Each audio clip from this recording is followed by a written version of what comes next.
آرزوی یه خانه خواستم ببرم و یک زن خوشگل خواستم ببرم و یک تفنگ تابوت.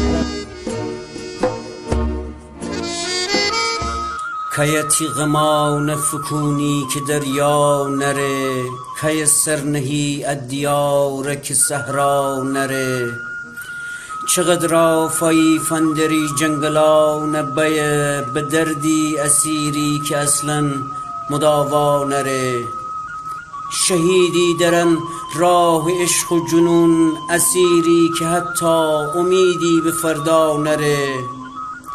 چه بی رحمن چرخ گردون معاب، که از آه دل داده هیچ پروا نره. بخن بز بخن تی نگار بخن، بکوش ان زمان تره 65 نره.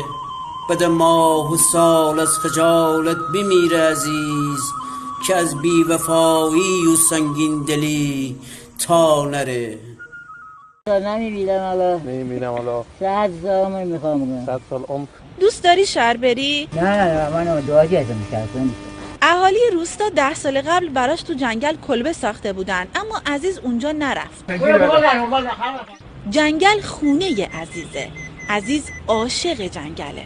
واقع بینی آتش نگری جنگل بون جریمه میکند و زندان میکند. جنگل بون را راضی بکری. و در آخر با شنیدن آرزوهای عزیز جنگل ازش خداحافظی میکنیم. آرزوی یه خانه خواستم ببرم و یک زن خوشگل خواستم ببرم و یک تفنگ تابوت.